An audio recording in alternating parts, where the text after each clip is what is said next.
Coming at you with hard-hitting analysis of every fight on every UFC card. This is your source for everything you need to know for your daily fantasy MMA lineups. This is Daily Fantasy Knockout. Here's your host, Drew D. What's up, everybody? We're back again with another episode, our 10th episode of Daily Fantasy Knockout. I'm your host, Drew Dean. As always, I'm joined by my co-host, Josh Stonewall Stillman. We're here to break down the UFC 199 Rockhold versus Bisping. Stonewall, what's good, baby? It's good, my man.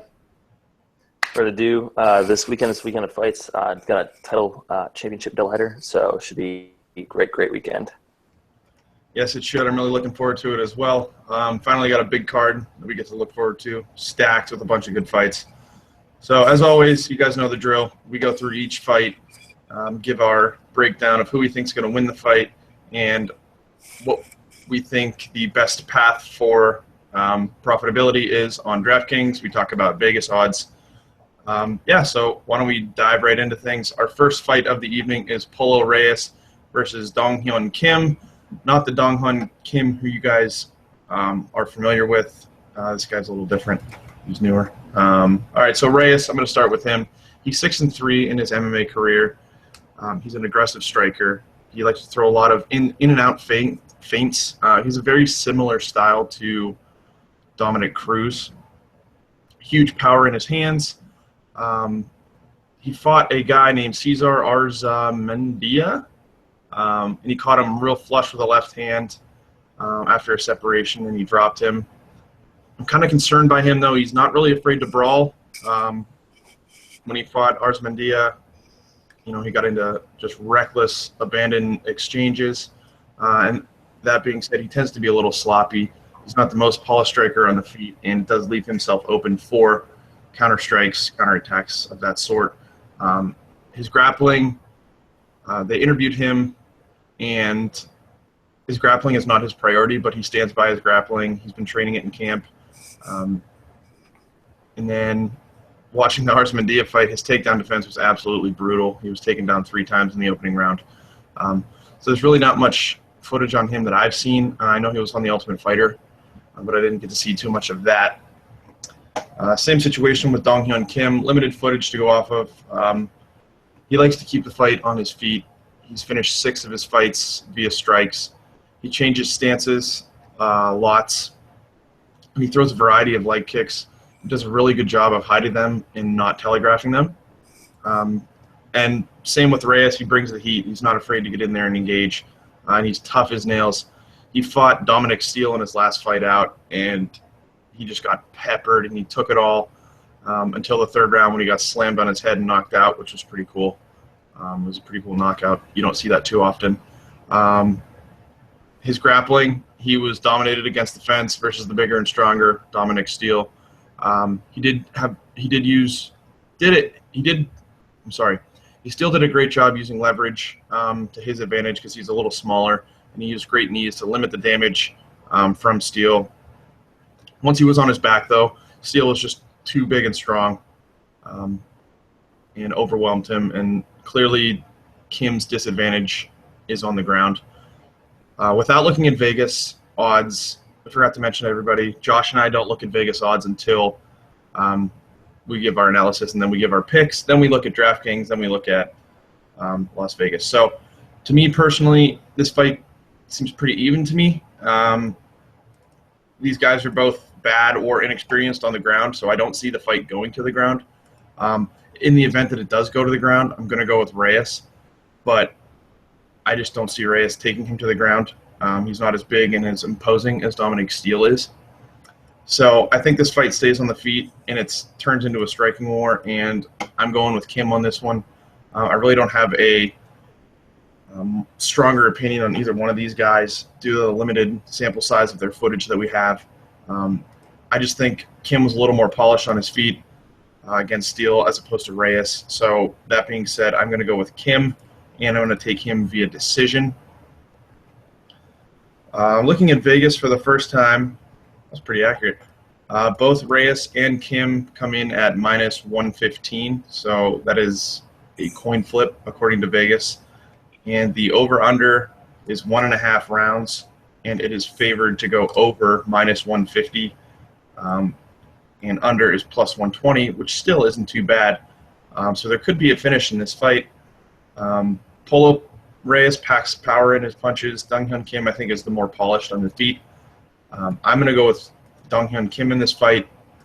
I'm not sure how much exposure I'm going to have to these guys as a whole, but I'm sure I'll have bits and pieces of each of them. And as we break down the card further, that'll determine how much exposure I have to these guys.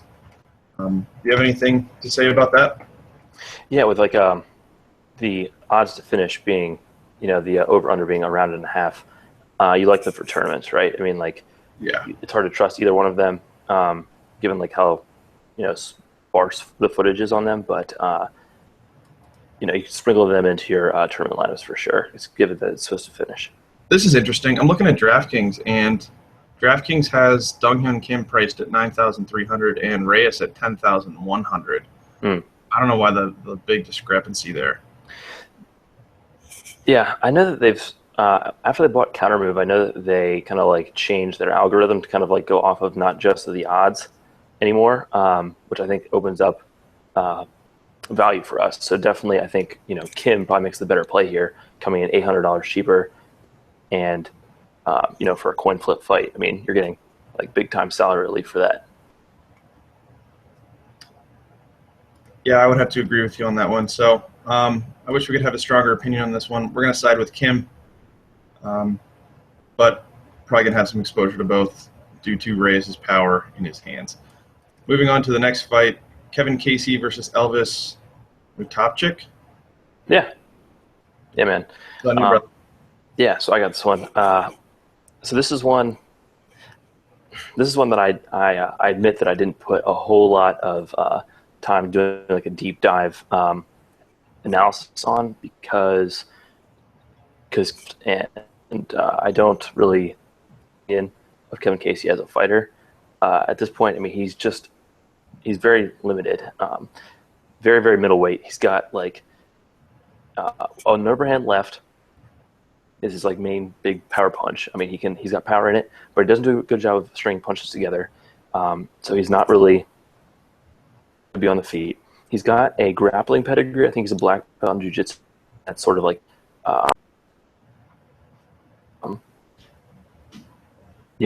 art to go to, but he doesn't really have great wrestling. And the worst thing about Casey is his cardio. His cardio is just really, really bad. So he gets, if the fight goes past the halfway point, he's gassed out and in just really bad shape. So I just don't trust Casey at all. He's been popped for steroids in the past, so makes him like not a very sympathetic guy. Not that I guess that should really matter for our purposes, but more favorably now that we're using UFC's using USADA testing, and if he's been on steroids for any length of his career, he's going to be looking even worse. So I'm kind of off Casey. Mutapchik came in. He had his UFC debut in his last fight, but it was on short notice against Francimar Barroso, another dude. Do you remember Francimar Barroso? Do you remember him?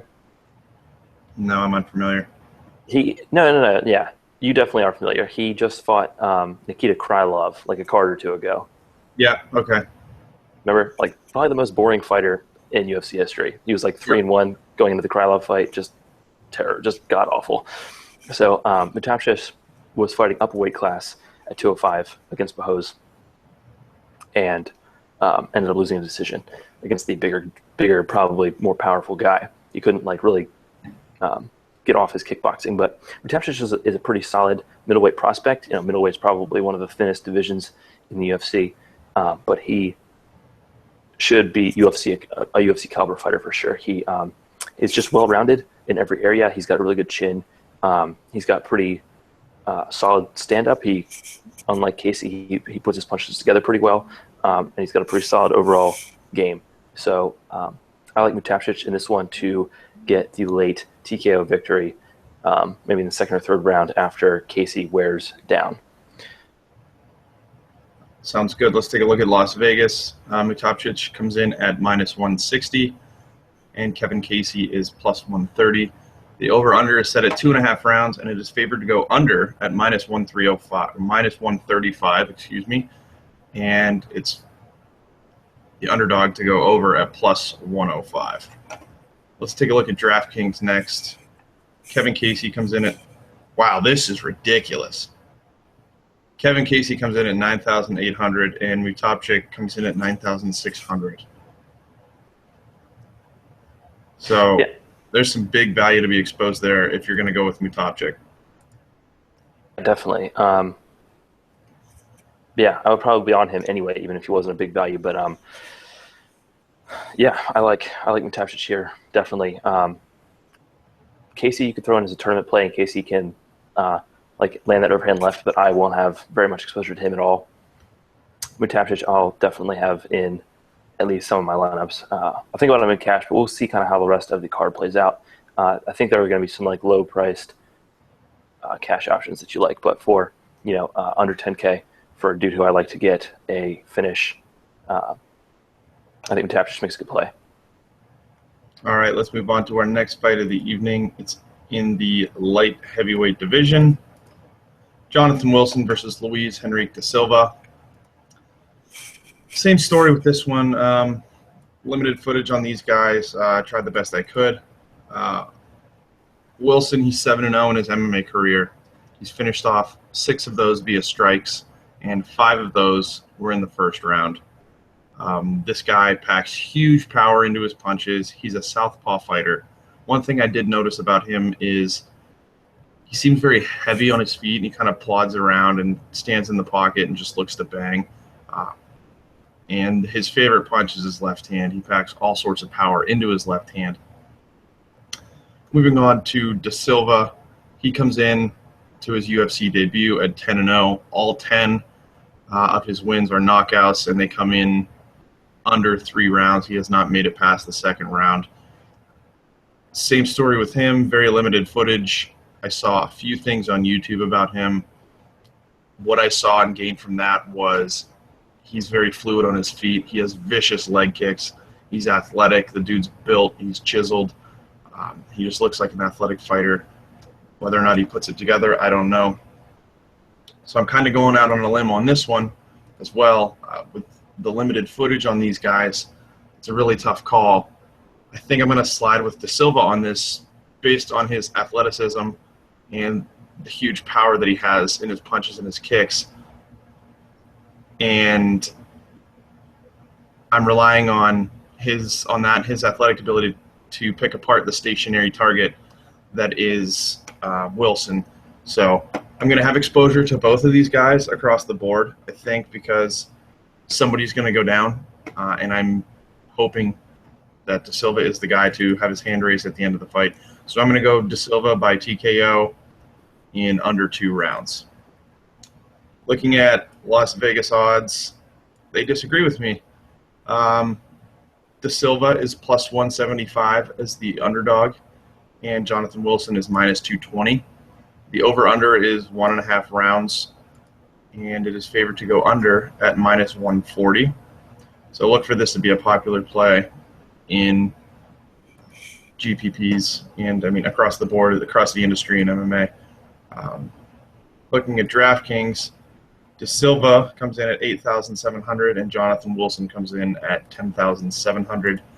Personally, for me, this is going to be a strictly GPP play for me due to the volatility. I'm not sure which way this fight's going to go. I'm guessing the odds are in Wilson's favor because he had an impressive knockout in his UFC debut, and there's limited footage on Da Silva. But based on what I've seen, I don't hate Da Silva's chances in this fight. Athletic, and I think he has a chance of knocking out the stationary target that is Wilson if he doesn't get hit. Hopefully he can keep him at bay with those kicks and storm him and knock him out. But it could go either way. That being said, I'm going to have exposure to both of these guys in GPPs due to their high upside. Yeah, I think that makes a lot of sense. I think Da Silva, for being $2,000 cheaper in a fight that has a ton of variance, you can't the odds are pretty. Wilson is a decent sized favorite, but this light heavyweight division with these two dudes just like banging it out, you can't feel like that comfortable with the favorite. So I think De Silva probably, if you're going to go strictly tournament play, De Silva I think probably makes the better play because he's so much cheaper. Has like a similar chance to get the knockout. So I'm with you there. I'm on De Silva as well. Good stuff. All right, let's move on to our next fight. It's a welterweight battle between Sean Strickland and Tom Breeze. Sean Strickland, he's 17-1 in the UFC. He's most recently coming off a third-round TKO of Alex Garcia, which was at UFC Pittsburgh, where Josh and I were. He's only 25 years old, and he's a brown belt in jiu-jitsu. He's known primarily as a striker, but he started his early career excelling on the ground, so he's not afraid to take it there. He has really long reach, great range, and he's very balanced on his feet. He works an excellent jab. His hands are quick, and he throws really aggressive combos. In his fight against Igor Araujo, how do you say that? Araujo? Igor Araujo, I think. Araujo. He should have finished him off in the first round. He works the jab. He kept him at bay, and he followed up with 1-2 combos and picked him apart on his feet. He's a very calculated fighter from what I've seen. He doesn't waste many motions. He picks his spots. He has great lateral movement to keep his opponents guessing defensively, and he attacks from all different angles at all different times. He excels best at range. In his fight with Santino Ponzinibbio, he struggled because Santino kind of got into the pocket and he eliminated his range, which is he uses to his favor. He took Alex Garcia to the ground early in their tilt, and he showed really good top control. His ground and pound was excellent, accurate. He does sometimes get a little sloppy and over-aggressive in top control, and Alex Garcia easily reversed him. Strickland was on top throwing bombs left and right, and he kind of got a little overzealous, and Garcia found an opening and reversed him. But at that same token, on his back, he was always working. He had a very, very good guard defense, and it really limited Garcia's attack from the top. He's a good defensive wrestler. He defends takedowns at a solid rate.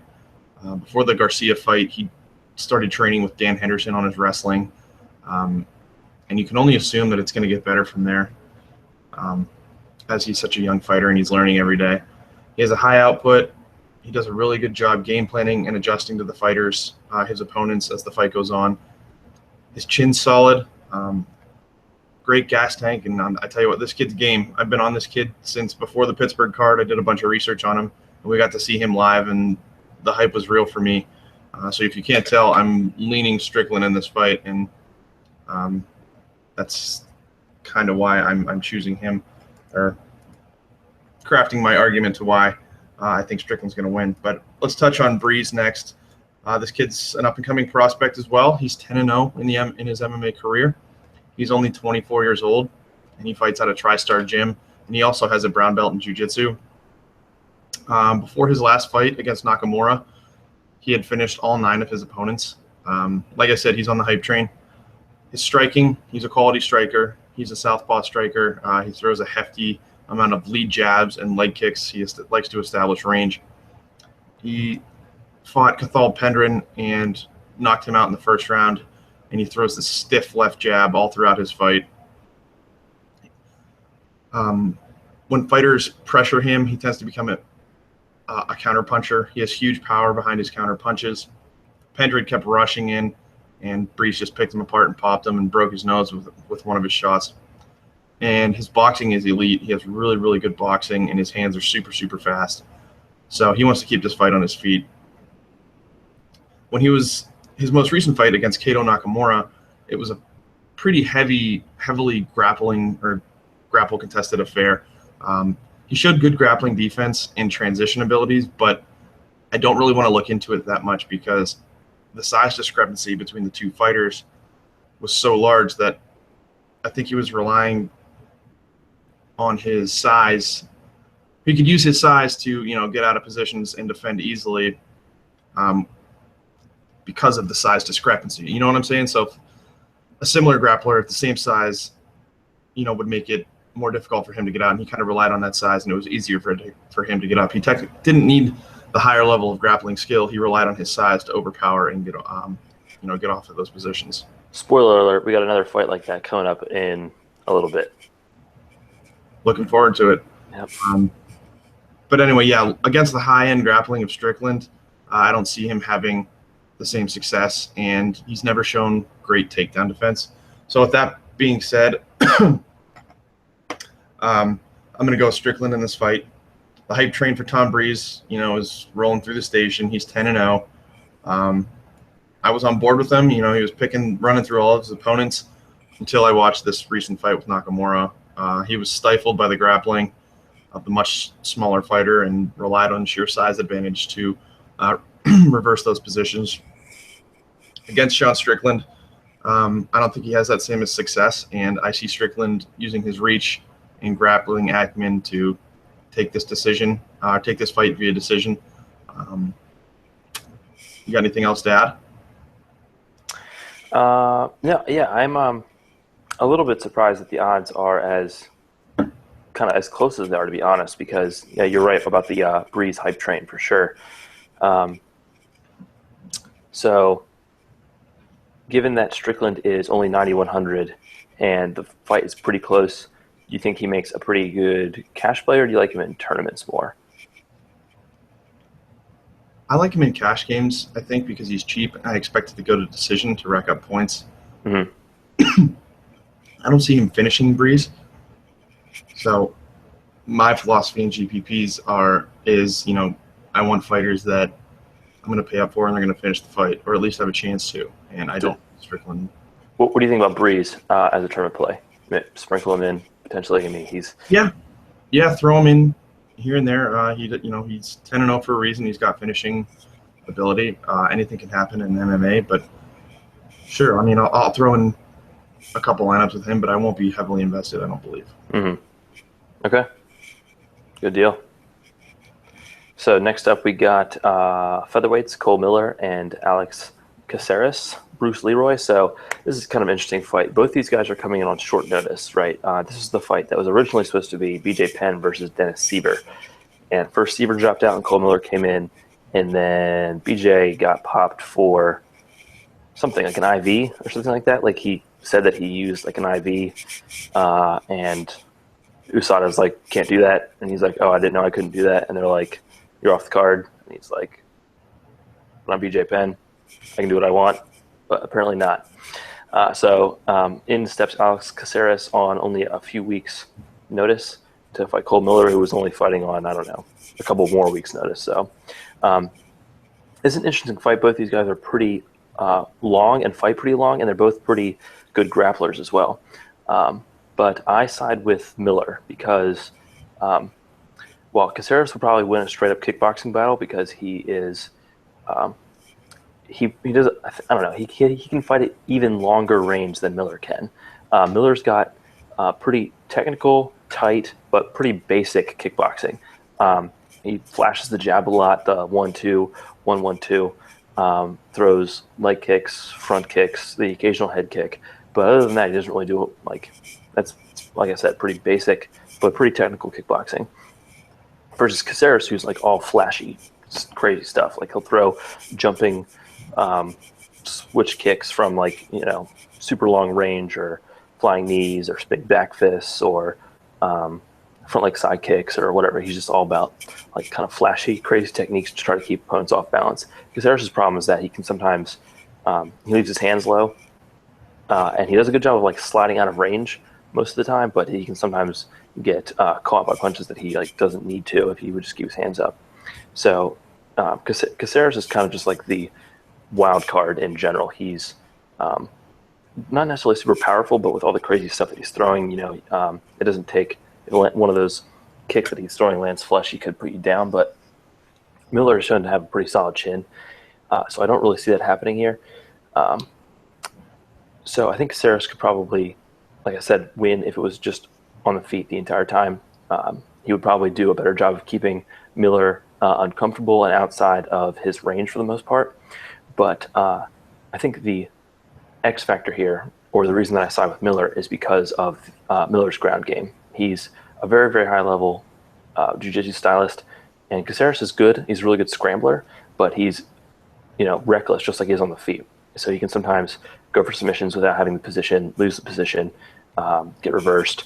That's been like a consistent issue with him, is that he just like kind of just goes for it all the time, and that can sometimes come back to bite him. While Miller, on the other hand, like locks down the position. He's very, very technical in advancing position and then going for the submission and locking that down. Once he gets your back, it's usually like a pretty short night. So because of Miller's technical grappling advantage, like if he gets a dominant position on Caceres, like he's not giving it up. And given how good of a grappler Miller is, I expect him to be able to stay out of trouble on the ground if it kind of goes there. And Miller has shown improvement on the feet. His last fight was against Max Holloway. Actually, his last full fight, I think his last fight was against Jim Allers, but that ended via eye poke within the first minute and a half. So before that, he fought Max Holloway and lost the decision, but hung in there with who I think is one of the very best featherweights in the world. So I like Miller here to take a decision or possibly a late submission. Okay. What do you think about Cole Miller's age? He hasn't been very active recently. Do you think that could play into it at all? I haven't really seen any signs of him slowing down yet, so I don't think so. And he's had more time. I mean, not that his camp was very, very long, but he's had more time than Caceres has. So, I think he'll be fine. I haven't seen any issues with him slowing down. Caceres isn't the type of attrition-based fighter that that Holloway is, and Miller did just fine, relatively speaking, against Holloway. So I don't see that being an issue here. All right, let's take a look at Vegas odds. Caceres comes in at plus 155, and Cole Miller is the favorite at minus 190. The over-under is 2.5 rounds, and the over is favored at minus 165. Checking in with DraftKings, Caceres comes in at 9,000, and Cole Miller comes in at 10,400. So that might be a little steep to pay for Miller. And I don't really like Caceres that much either, because this fight's favored to go the distance. I don't really see Caceres being able to finish Miller. So Caceres being a tournament play, I'm not wild about. Caceres could also get choked out, I think, almost at any time. So I don't really like him for cash either. If it was a tournament play, if it was playing him in cash, I don't necessarily hate it, but I think there's going to be lower priced guys who have higher floors than Caceres does. I'm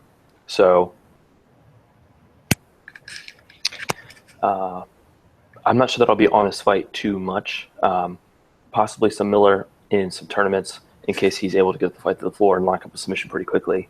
I don't necessarily hate him for cash either, but I don't know. I don't know that I'm in love with this fight, because I think their prices just make them kind of unattractive compared to the rest of the field. Yeah, I'm going to agree with you there. I don't see Cole Miller getting the finish, and I don't want to pay up $10,400 for that. And I don't think Caceres is going to get the finish either. So I think there's some feedback coming from your microphone or something, so I apologize to everybody out there. I don't know. It sounds like a pencil scribbling or something. I apologize to everyone, too. I'm sorry about that. Got the headphones on because we're recording. It's kind of late, so I'll try to keep it away from my shirt, so hopefully that doesn't happen. Sound better now? Yeah, it sounds good to me. Okay. All right, let's move on to our next fight of the evening. Jessica Pena versus Jessica Andrade. You want to dive into this one? Yeah. So this is the fight that I was alluding to earlier, talking about how the person with the better skill is probably it's not going to work out for them necessarily, because the other person is just going to be too powerful. Jessica Andrade is dropping down from bantamweight. She's fought, I think, 7 times in the UFC's 135-pounder, and this is her first fight dropping down to 115.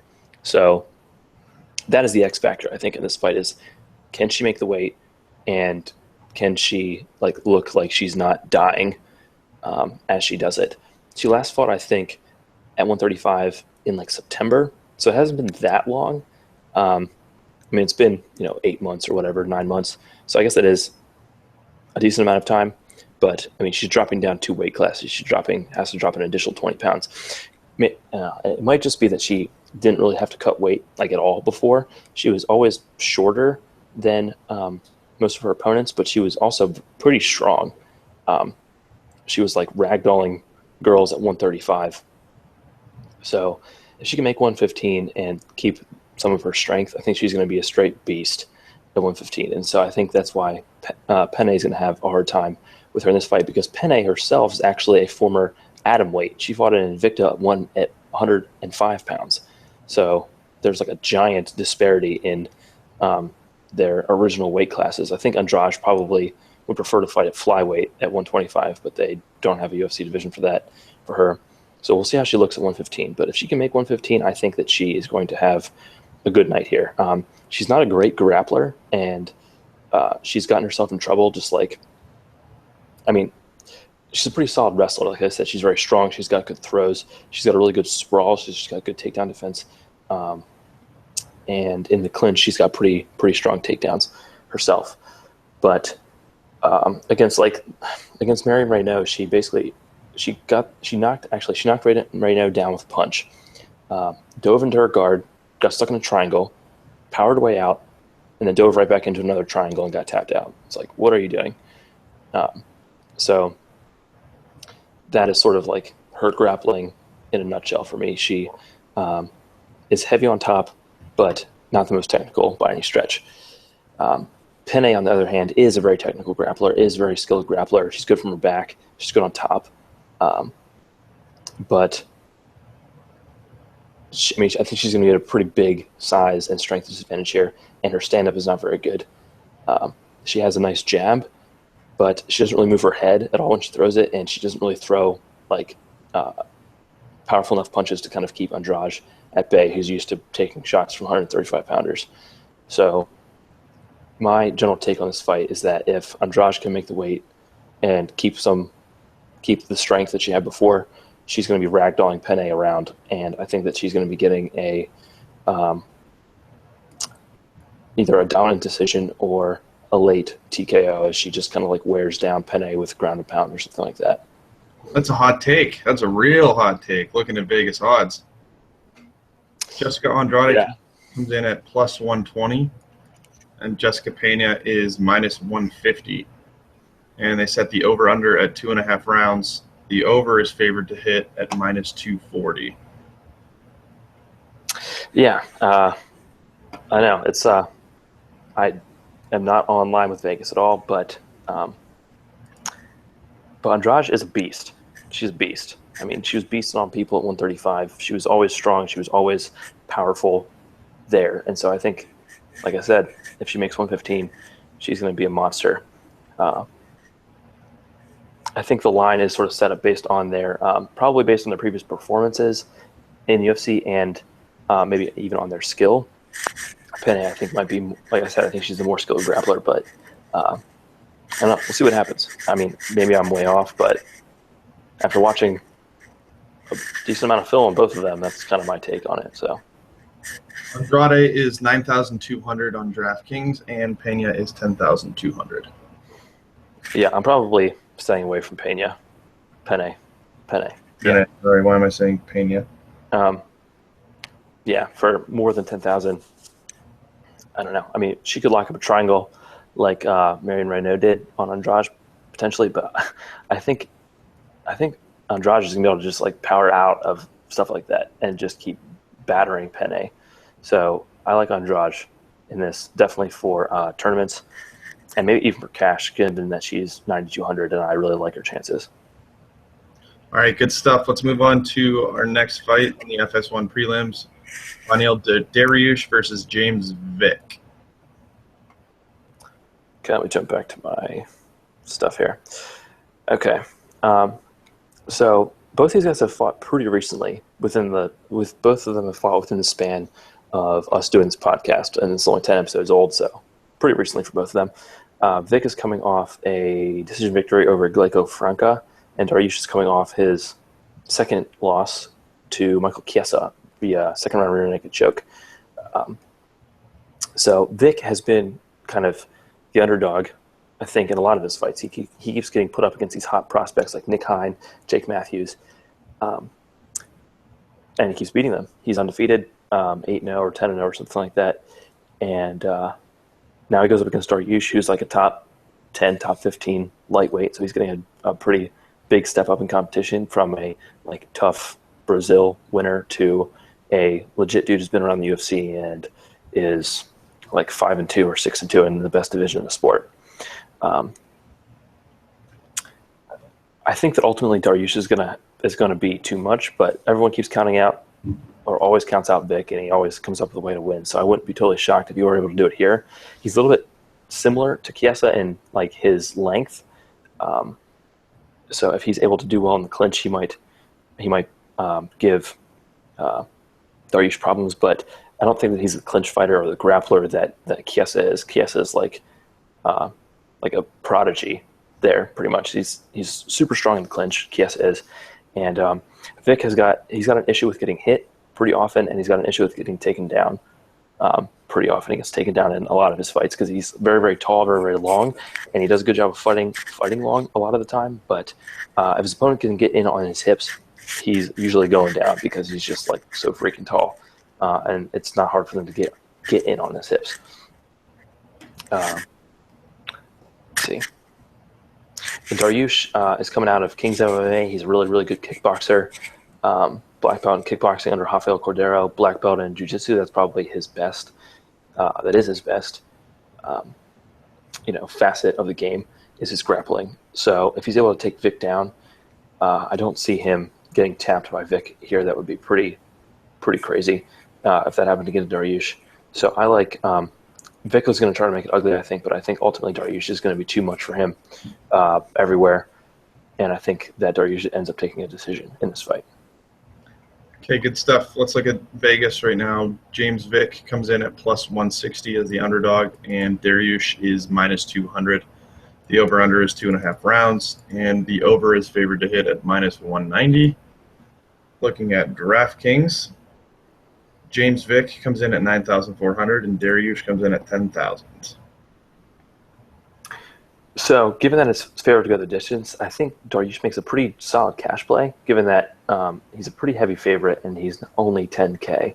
And I think this fight plays out largely on the feet or with Dariush in top position. So he should be able to rack up pretty solid points. And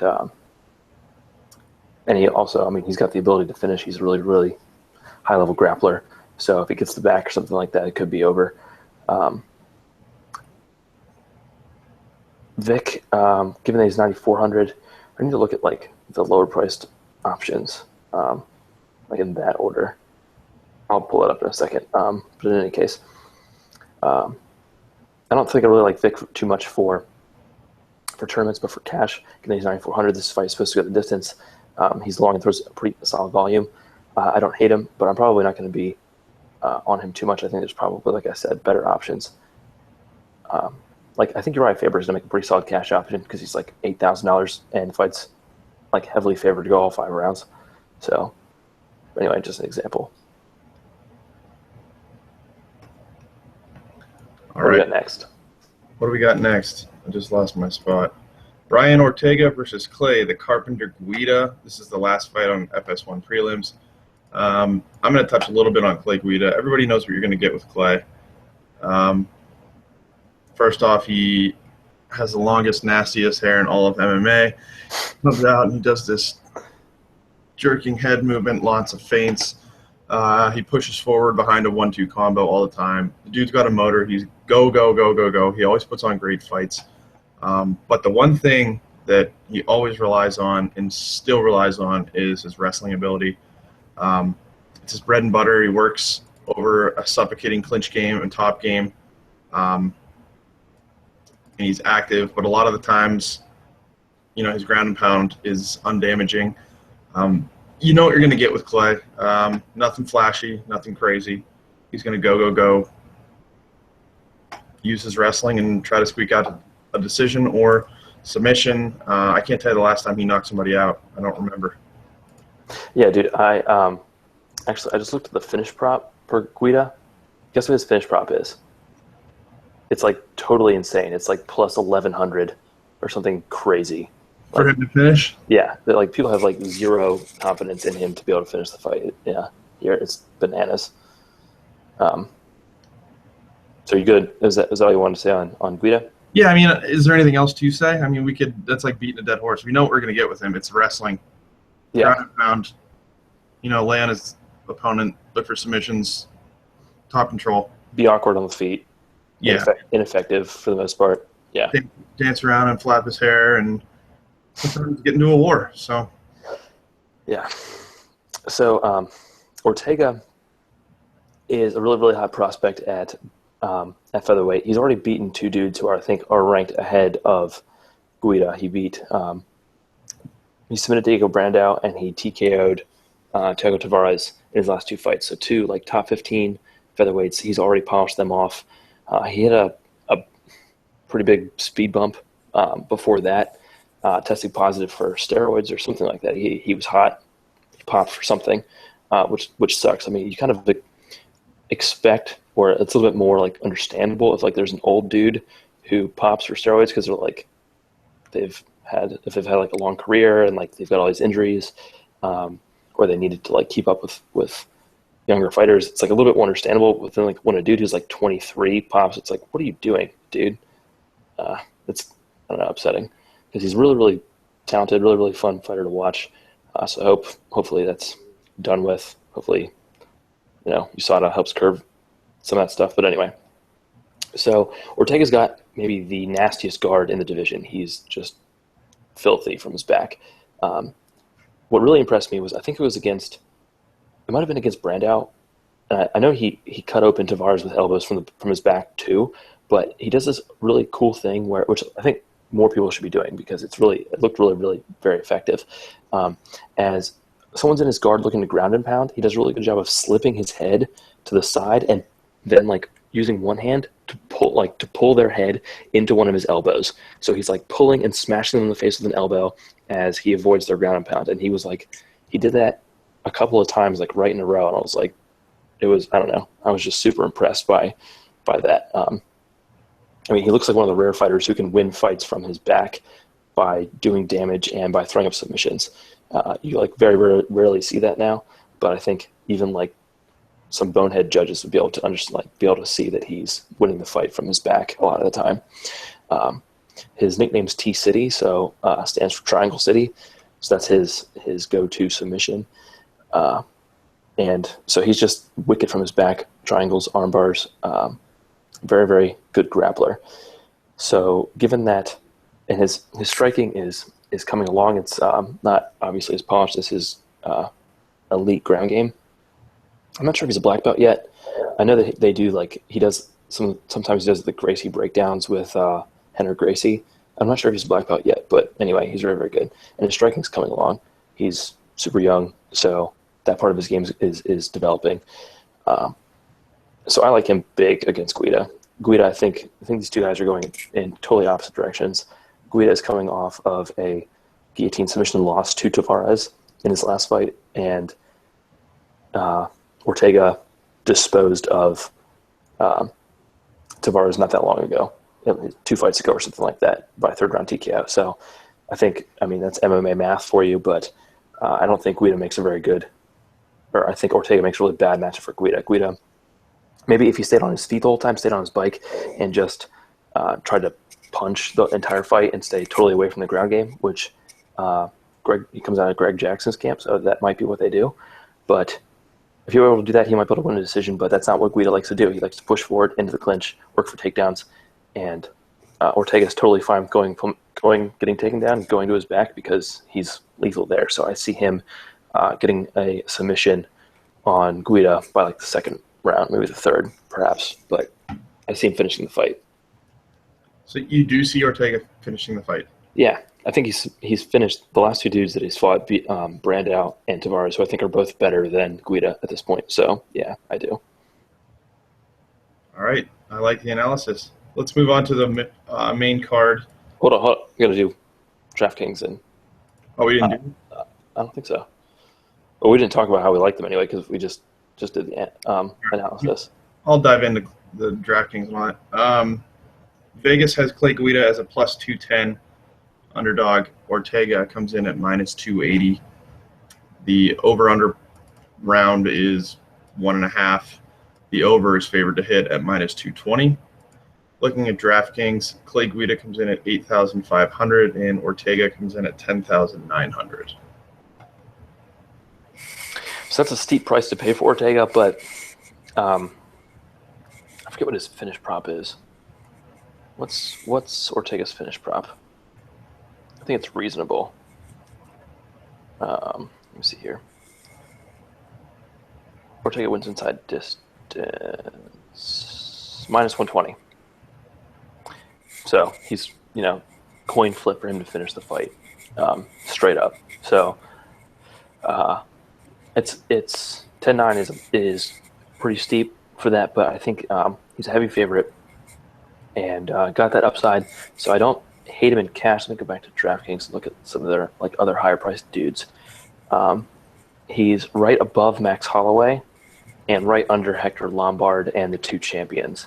So he's up there on the price range for sure. But I think, like I said, the two fighters here are at wildly different places in their careers. And so I don't hate Ortega in cash or in tournaments. And I'll fade Guida probably.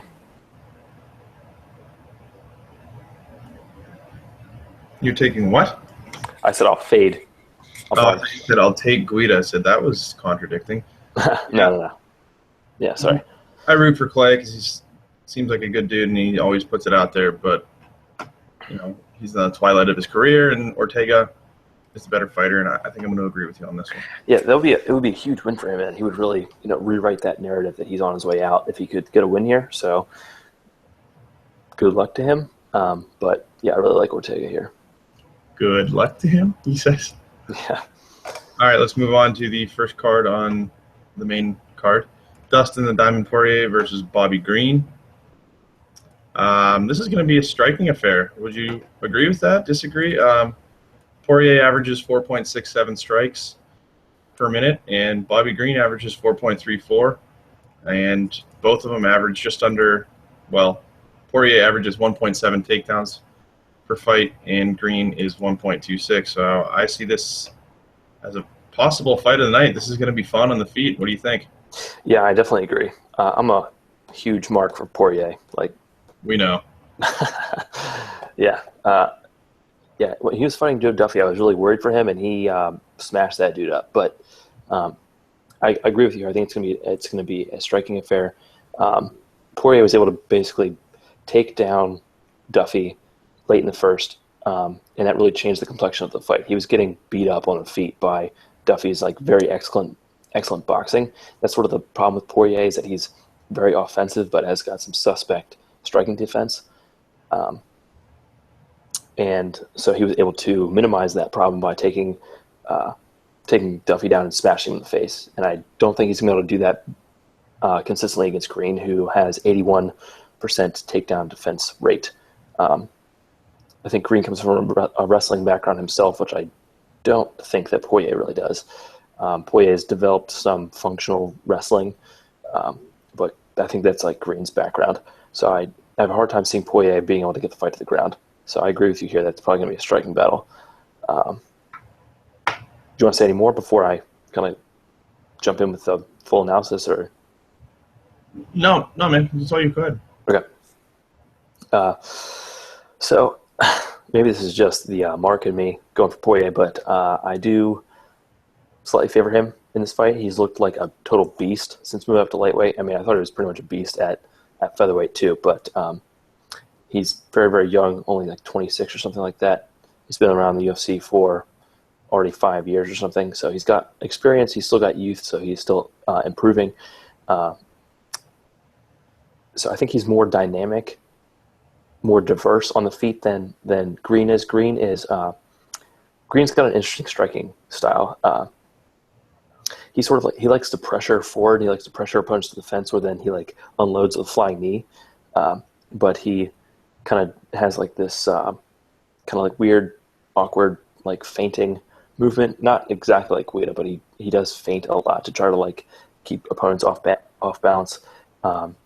And he throws punches and kicks, kind of like mixes it up a little bit. But I think Poirier is a more dynamic offensive fighter. And Green's coming off a 1.5 year long layoff, which I think is another thing that helps me like swing the favor or the fight in Poirier's favor.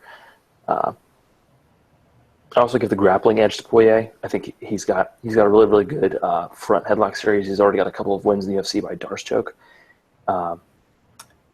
Green's very, very tough, and I expect him to stick around to the final bell.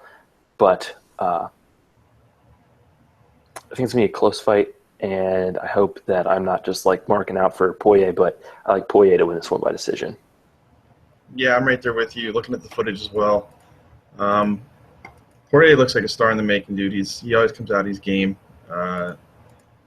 He's fun to fight, or fun to watch. Aside from the McGregor fight, that sucked, but... I know, I was very upset by that. I really thought he was going to give him a real test, and he just got, like, blown up.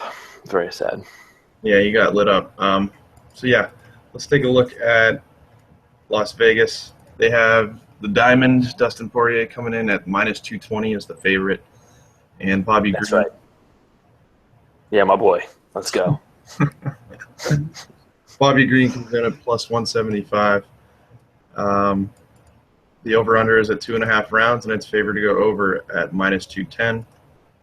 DraftKings, Bobby Green comes in at 8,800, and Poirier comes in at 10,600. So for those prices, and given that I think the fight is pretty close, I think Green might actually make the better play in cash. I don't know that. I mean, considering the fight is supposed to go the distance, Green is super tough, so it's kind of hard for me to see him finishing. And Poirier is hittable, so I wouldn't be totally shocked if he got smashed up. But I see this fight going the distance and being mostly striking and fair. So I like. I don't hate Green for 8,800. Let me see who's around his price point. We got Caceres for 9,000. We got the De Silva light heavyweight for 87. So he's a tournament play. So we got Lamas for 86. But okay, so here's the thing: we got some other people who are like right around 9K, who I think we like better. Like Strickland, 9,100. We prefer him probably because we actually think he's going to win. Jessica Andrade, 9,200, who I think is going to smash up Penne, like her more. Dong-Yeon Kim, 9,300. You like him to win. So I think we're probably good to stay. I don't know. I'll probably have Green in there some. Only 8,800. Striking match, probably, mostly. Could pull it out. I think it's going to be a pretty close fight. We'll see what happens. So I think don't hate Green in cash for under 9K. And Poirier, he might be a little bit too rich to pay up for. Let's see who's around his price range.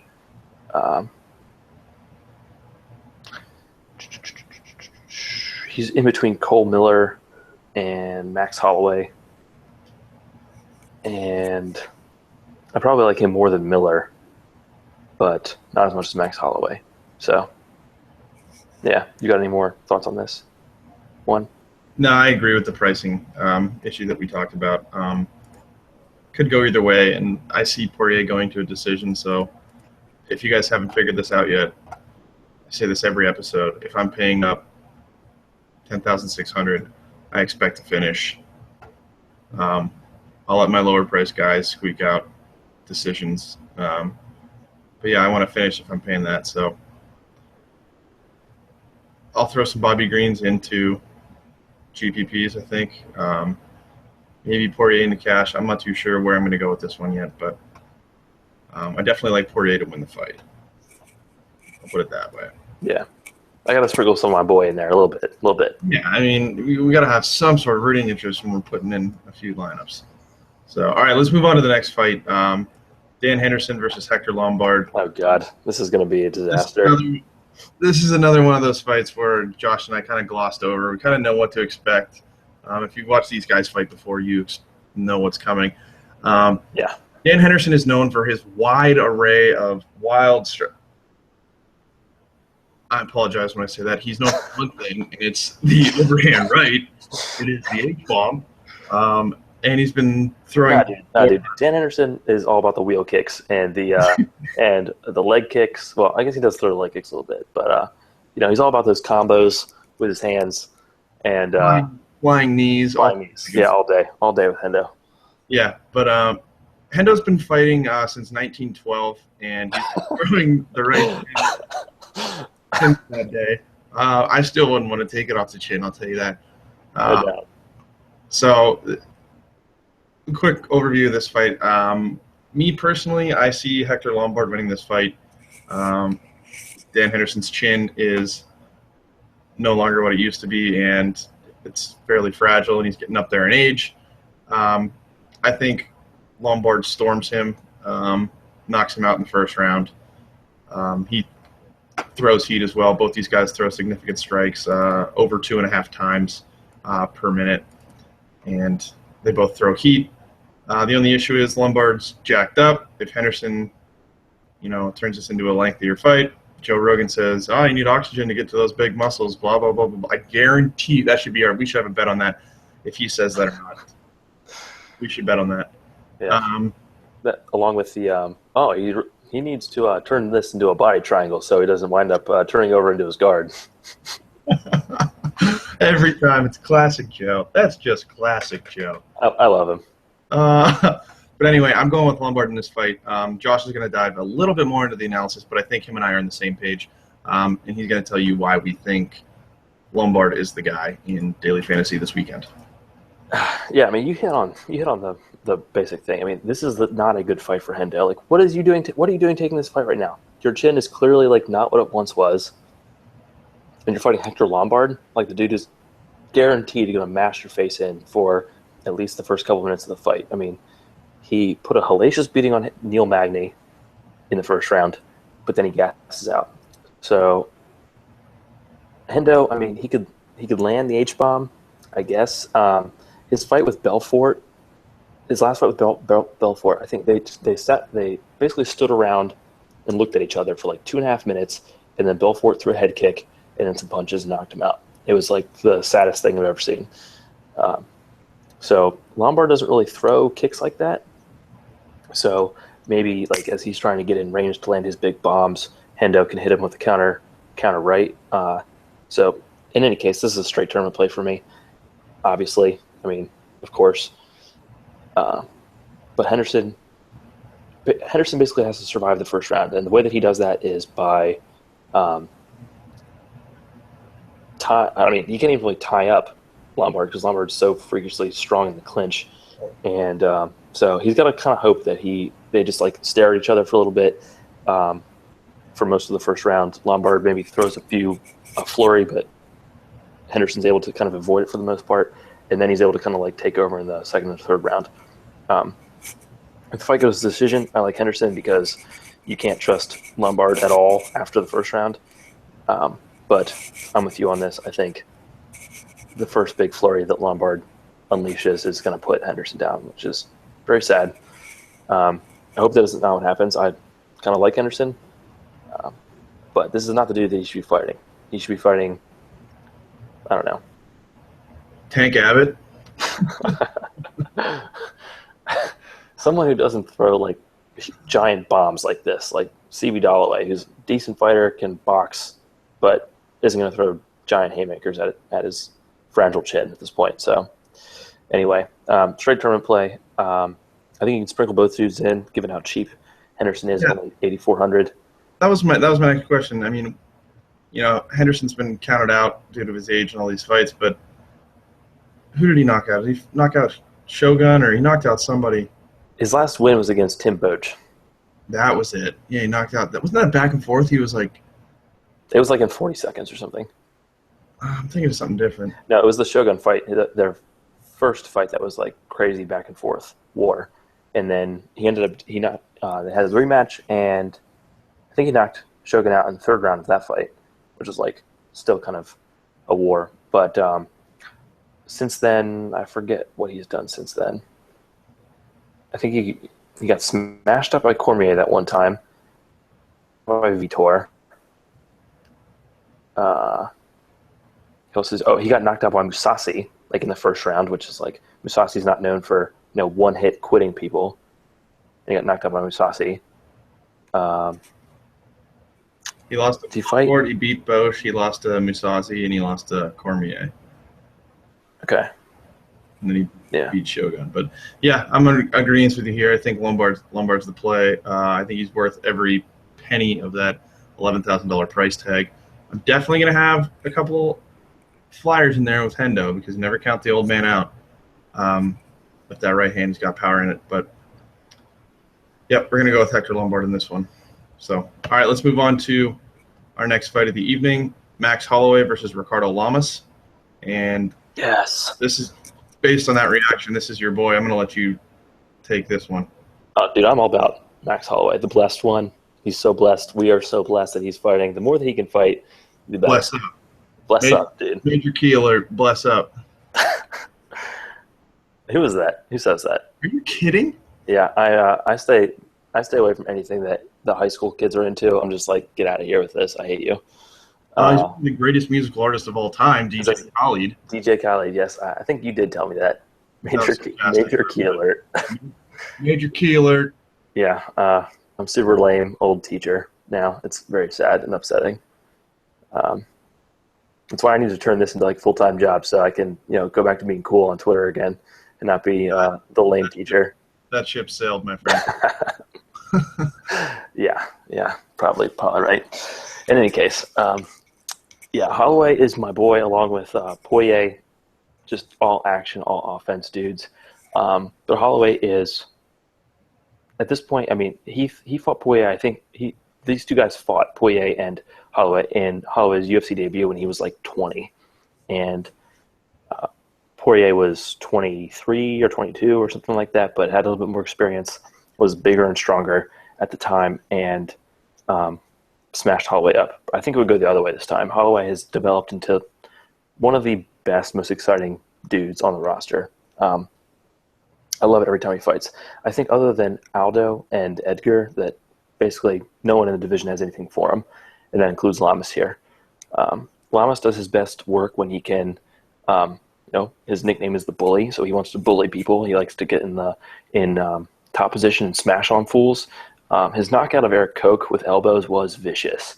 I still think of that every time I think of Lamas. But since losing his title shot to Aldo, he hasn't really looked that impressive, in my opinion. I know that he got knocked out by Chad Mendez. What else has Lamas been doing recently? Let me see. 60-4 in his career. And let me see. And he lost. He knocked out Mendez. Yeah. So he does have a. He just beat Diego Sanchez. Whoa! By decision. Big deal.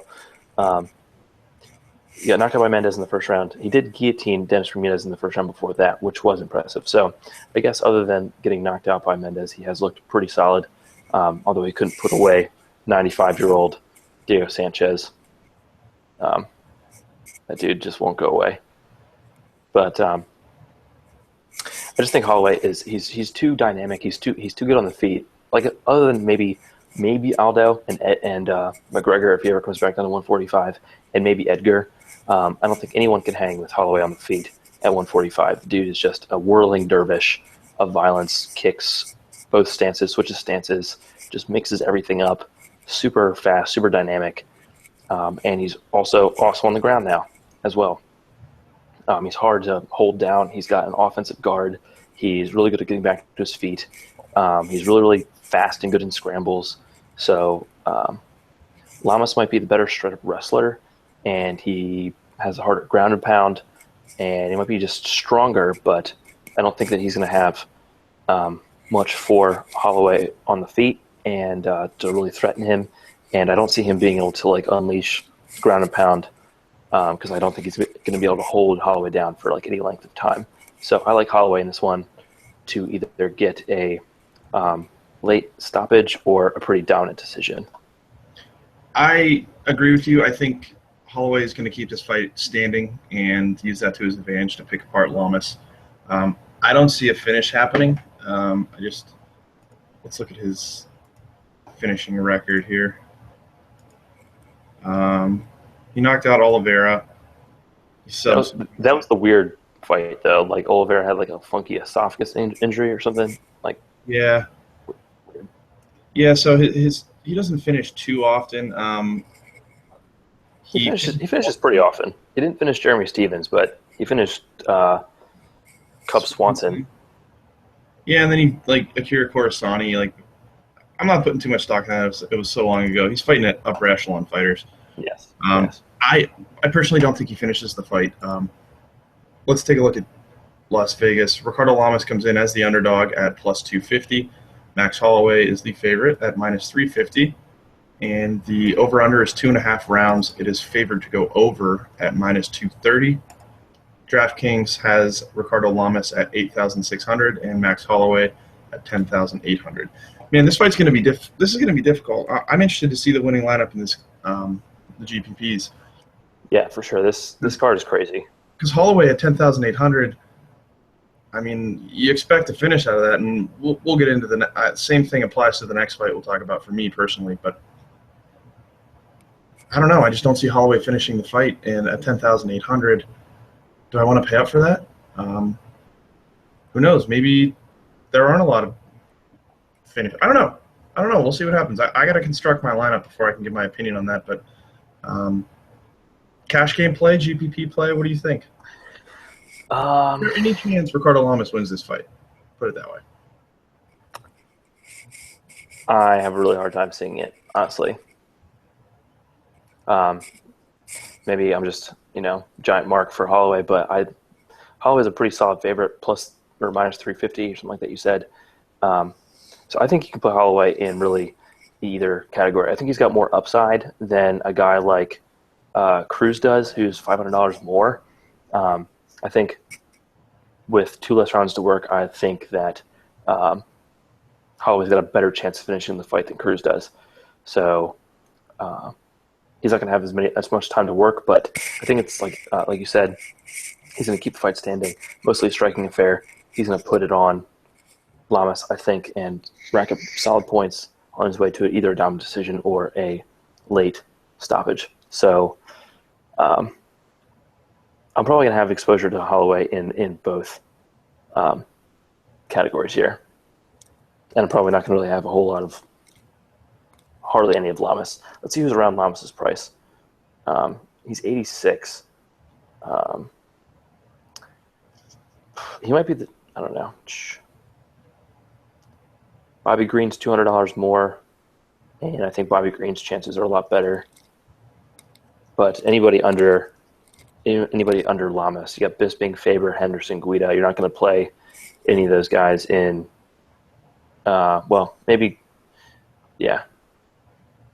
Maybe Faber you play in cash because he's so freaking cheap and it's going the distance. But anyway, you got any final thoughts on this one? Nope, I think Holloway's the guy in this one. Keeps the fight standing, racks up a lot of points, and takes it to a decision. Let's move on to the next fight of the evening, our co-main event of the evening. Dominick Cruz versus the California kid, Urijah Faber. I'm going to little high view gloss of this one. Dominick Cruz is one of the more intriguing stylistic fighters in the bantamweight division.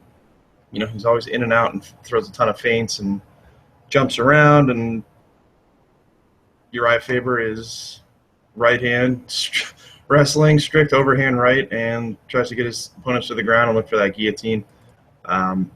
Without going into all the analysis that I'll let you dive into, I'm siding with Cruz in this fight. I love Urijah Faber.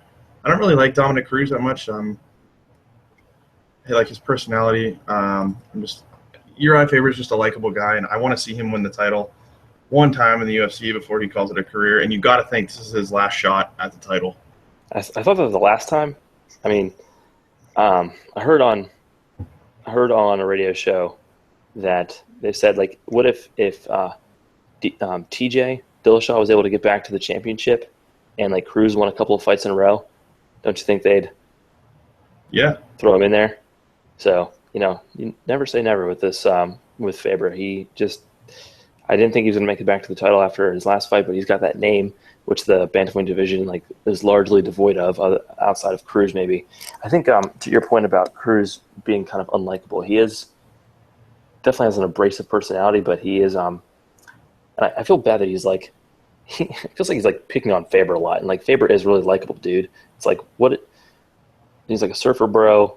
He's started this gym, and it seems like that he is a good leader for that gym, and does pours himself into those fighters as one of their mentors or something. So he's seems like a nice guy, and Cruz being kind of a dick to him all the time makes him a little bit unlikable. But on the flip side, Cruz is coming back from all those crazy injuries, and for him to win the belt back after that was pretty freaking amazing. Yeah, that's super impressive. He was out for 2 years. I mean, he was out for 3 years. He had one fight in 4 years or something crazy like that. It was totally bananas that he was able to come back and win the belt. So props to him. I mean, mad respect. But anyway, back to the I wish fight. Dominick Cruz is always the villain in his exchanges with Urijah Faber. I wish Urijah Faber was better at talking smack, man. They had that pre-fight press conference, and the things he was saying just didn't hit home. I wish him and Conor McGregor would get together for a lesson on a little smack talk. It's cringeworthy from the stuff he says. But anyway, let's get into the meat and potatoes of this podcast. Dive in there. All right. So I think the first fight, and again, this might have been, my judgment might have been clouded by the fact that I was rooting for Faber in their second fight, trying to get him to win that UFC belt finally.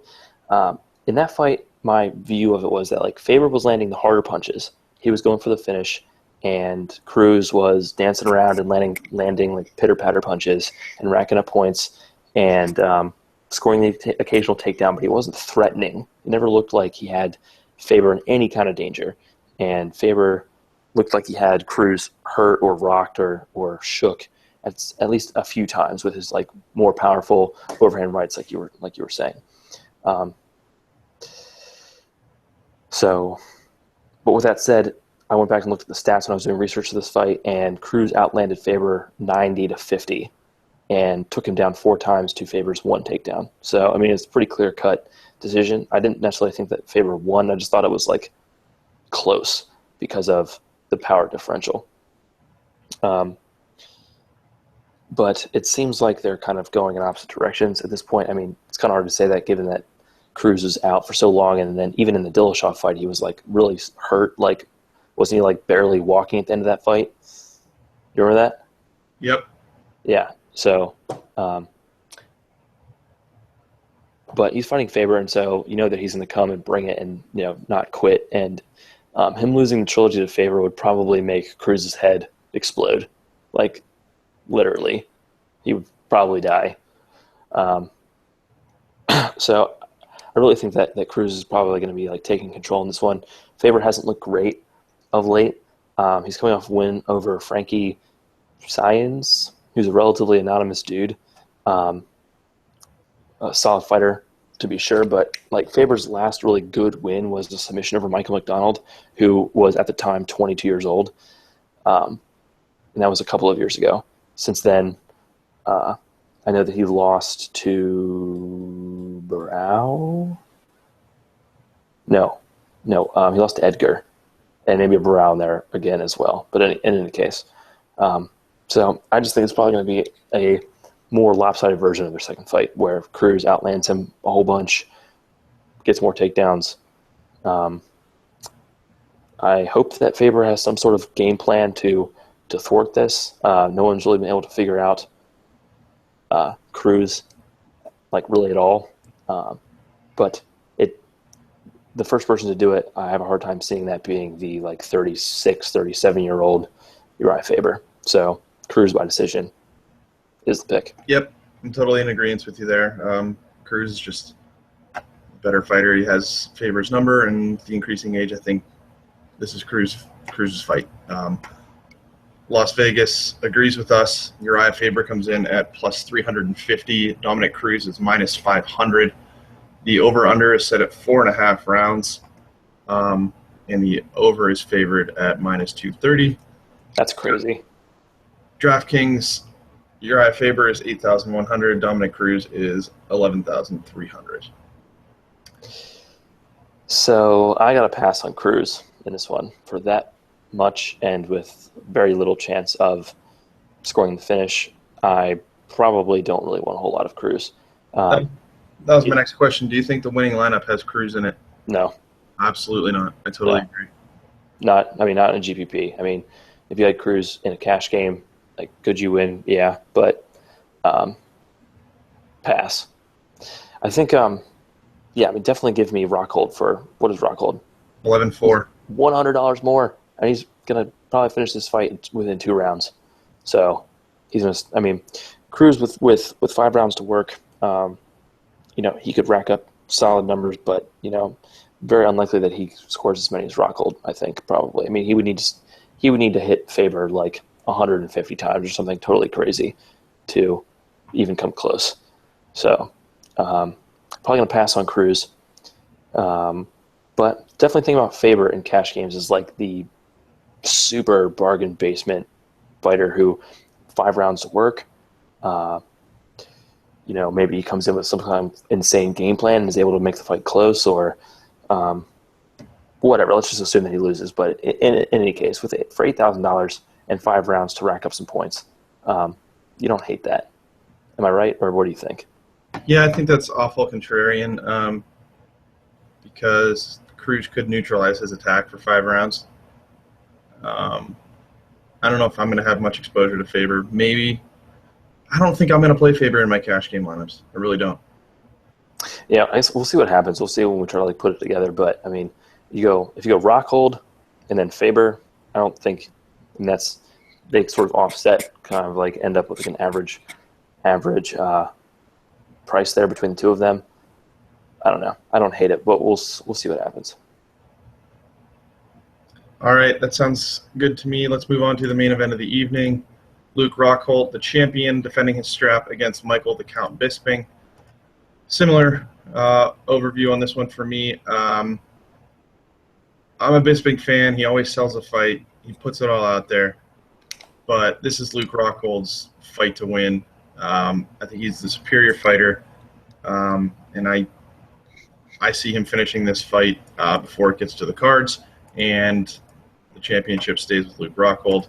What do you think? Yeah. I'd love for Bisping to win. That would be crazy. Can you imagine him getting the belt around his waist? He'd probably flood the arena in tears. He would cry so much. It would be crazy. But Rockhold is just at a different level than basically everybody else. Other than maybe Weidman, I don't really see anybody giving him much trouble at all. He's younger, stronger, faster, more powerful, lethal on the ground, lethal at range. He's just dangerous, like, everywhere. I've heard Bisping say that he wants to, he's going to, get up in Rockhold's face and, do what exactly? Maybe that's the best place for him, is being inside Rockhold's kicking range and trying to, just stay in boxing range the whole time, stay right in his face, put punches on him, try to make him uncomfortable with pressure or something like that. But Bisping, if he gets TKOs, he gets them against mid-level competition by after rounds of beating on them, right? Like Jason Mayhem Miller or Kung Lee. Can't even think of who else he's finished recently. And Rockhold's just in another stratosphere from those guys. So I'm probably going to be rooting for Bisping just because he's the sympathetic favorite it would be. And if he were able to, I always do this, I always root for the underdog person just because if they were able to do well, you'd see a much better fight, right? If what's supposed to happen happens, Rockhold steamrolls him within 6 or 7 minutes, and it's that wasn't really that much fun to watch. But if Bisping does well, then we get a much more exciting, exhilarating fight. So I'll root for Bisping, but he's going to get smashed, unfortunately. Yeah, we really don't have to talk about that, get into too much depth about that. But Michael Bisping is the plus 475 underdog in Las Vegas. Luke Rockhold is minus 750. The over-under is set at 1.5 rounds, and it's favored to go under at minus 130. Yikes. Looking at DraftKings, Luke Rockhold comes in at the highest price tag, $11,400, and Michael Bisping comes in at the lowest price tag at $8,000. I think everybody is going to be on Rockhold in cash and GPP, and I can't disagree with it. Yeah. Yeah, I mean, he's... Pay up for that, 11-4. He's going to finish this fight and retain his belt. Do you think he's in the winning lineup for GPPs? Interesting question. I think there's going to... I mean, this fight has a lot of fights that are... It just has a lot of fights, period, and a lot of wide lines compared to, last week. I think a lot of the fights are like really close. In this card, they're not. So I'm not sure. I'm definitely gonna have exposure to him in cash and GPPs for sure. I think he and Lombard are like the biggest bets to get first round finishes. What do you think? Is there anyone else on there that is like, oh yeah, he's finishing the first? You said Lombard, right? Yeah, maybe that light heavyweight fight. Yeah, Wilson Da Silva. I think one of those two. So, yeah, winner of that, winner of Hendo, freaking Lombard and Rockhold. Pretty solid base there for your tournament lineup. Yeah, I'm not going to disagree with that. All right, so we're going through Luke Rockhold in that one. That wraps up the analysis portion of our show. As always, we wish you guys the best of luck crafting up your cash game and GPP lineups. Last week, Josh and I had a pretty nice run. What were we, 8-0 and what were we, 12 or something to know in our cash game lineups, and we took 7th place in the GPP. So we know what we're talking about, people. Honestly, we hope you guys have the same success. Keep listening to the podcast. Follow us on Twitter. But before we get into all that, we're going to go over our bonus picks. We run a little game, Josh and I. We have a scoring system where we pick the lock of the night, the fight of the night, and the Stonewall stunner of the evening. There's point values for each one. Currently, yours truly is winning 7-5. Boo. Last card, we both hit our stunners. Josh's stunner of the evening was Caraway would beat Sterling, and my stunner was Garbrandt would knock out, what the hell was his name? Almeida. Yeah, Almeida in the first round. So we both smashed that. I mean, I think I'm kind of impressed with our record in stunners. I mean, like, these picks are by definition like things that are not supposed to happen, and the things that we're choosing to pick that are like pretty far-fetched, we're hitting on like at a decent clip. I should go back and look at exactly what our record is on that. But yeah, we both hit on our stunners, and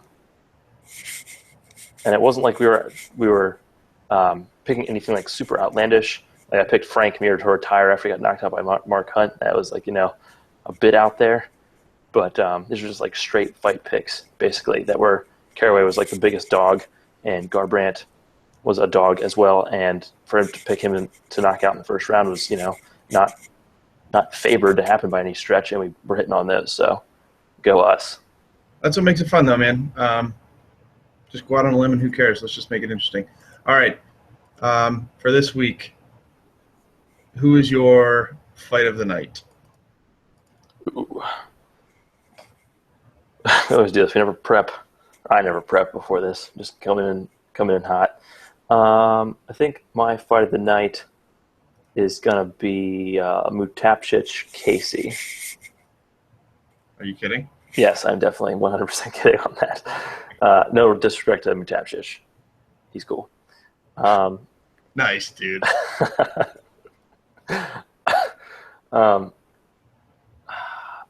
Poirier Green, maybe?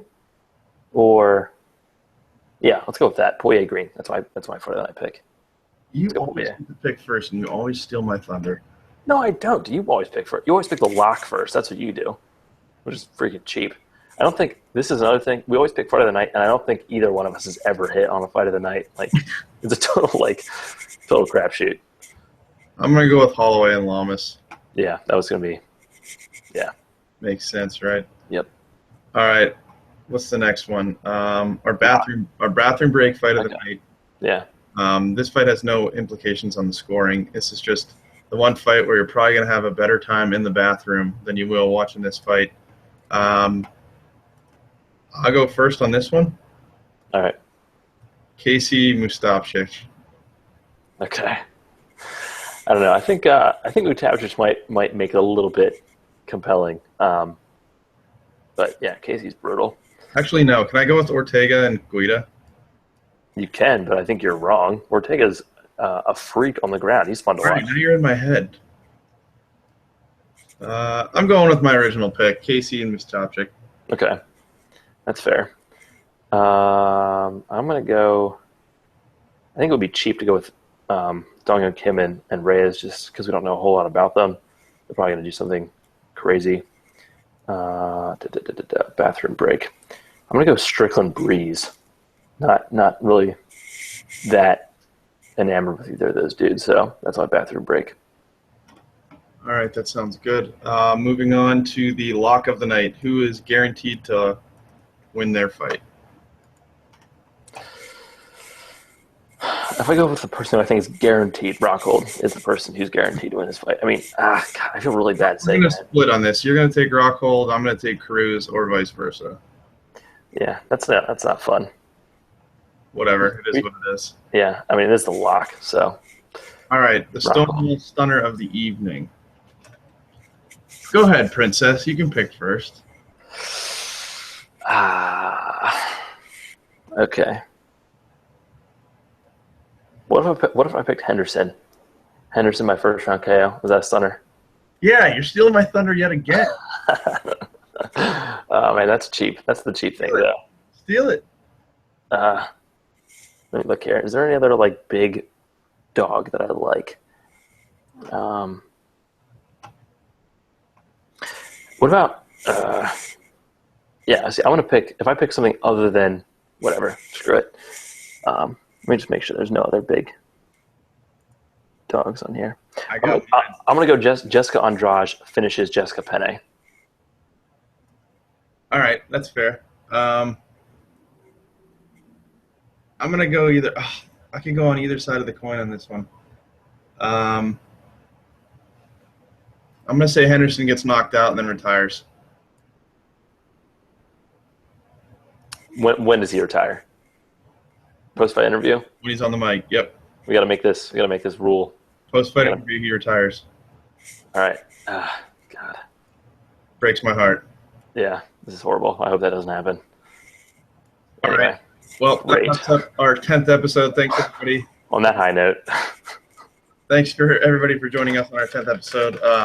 As always, follow us on Twitter at DailyFantasyKO. Send us your emails, dailyfantasyknockout@gmail.com. Follow us on Twitter.